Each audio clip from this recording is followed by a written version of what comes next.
Hi, I'm Vojta and I'm here in Chateau Montjoie in South France, where my poi retreat just ended a few days ago. And I would like to share with you some ideas regarding 5-beat weaves. So actually, I'm not gonna teach you how to do the I'm not gonna teach you how to do the 5-beat weave. I want to show you some ways how to beautify it and do it with less effort. You know, so normally the way you would normally do 5-beat weave and the way you normally learn it in the beginning looks like that. See, we got 1, 2, 3, 4, 5, 1, 2, 3, 4, 5. So if I don't keep my hands in a static position and if I add a little bit of motion, which kind of feels natural because as the hands are twisting, you know, it feels like you want to go somewhere with them. It's like feels kind of like that, or you know, like if you were turning with a weave, you don't just want to turn like that. It feels nice to do it that way. So this same principle applies to this move. I go down and up and down and up. Now if you want to do this one, where literally always one point traces around my shoulder, try to achieve it through this exercise. You know, you're going to go the hands twisting like that. So my right goes here in this gap, and the left goes over on the shoulder. And then the same on the other side. We go hop, hop. It feels like folding. It's kind of a folding move. It goes like 1, 2, turn, untwist, 1, 2, turn, untwist, 1, 2, turn, untwist. Then you want to do this with poi. So you go right steps, left steps, just stop and turn, untwist. And again, now left goes down here and right falls over, and I turn and I untwist. And So take a few minutes, take some time to do it like that, and then when you get it, try to do it continuously. So first you just want to put your hand a little higher, so you don't have to isolate so much, or eventually, you know, you can make this kind of isolating move that takes time to find.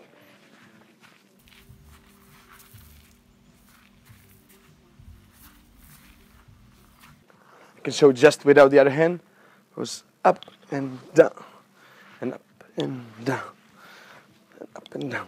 And this is where it starts to feel really interesting. And of course you can combine it different ways. You can go up and up and up. And so, yeah, so now, next step or next move based on this principle is this one, when my hand goes all the way to the other side. Because I don't only have to go straight away there, I can literally turn and make kind of a fountain. You know? So this would normally look something like the 4x4 fountain, but it's actually a 5-beat weave. So you know, if you know how to do this move, this kind of bit over the head tracer, it takes time to practice it. Just, you know, imagine that this is a half circle going from my left shoulder to my right shoulder, and you want this poi to touch, basically, to really like lean on your left shoulder and go all the way to the other side. So not like this, not like that, but all the way from here to there. It requires an isolation there. Basically, you really want to trace, you know, the shape of your neck. So this is what happens instead of this move above the shoulder. It happens above the head. So basically, in this moment, I want to take my left hand, go over, my head goes through, right just stays in front, and that's where I can get out.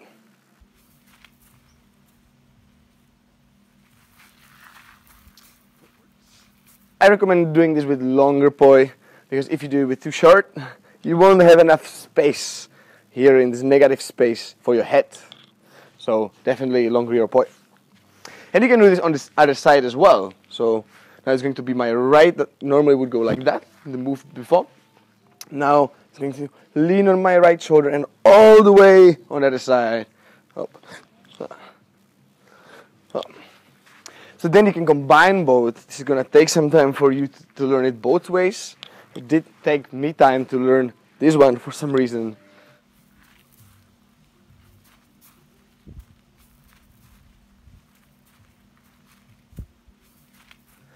Yeah, and it becomes fluent. You can also practice the tricky part, which is the fifth beat, just itself, you know. So like normally if you were doing like 2 beats with out of the 5 beat, you can just loop this 2 beats and do it again to really practice, you know, the 5th beat. Just like you can do it like that, or you know, like that. You can always take a part of any weave and loop it. So you can also do the same thing with this one. So let's say you want to practice that. You don't only have to go all the way back and forth, but you can also just go hop like this. For example, in the one above the shoulder or above the head. It's going to be a nice trick itself. And this is where you can make a nice pirouette. For that, watch the next tutorial. Yeah, so you can also do this in forwards.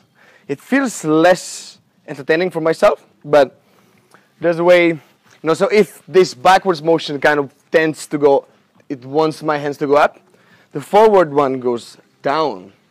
So I'm going to kind of tuck my both hands under my armpit.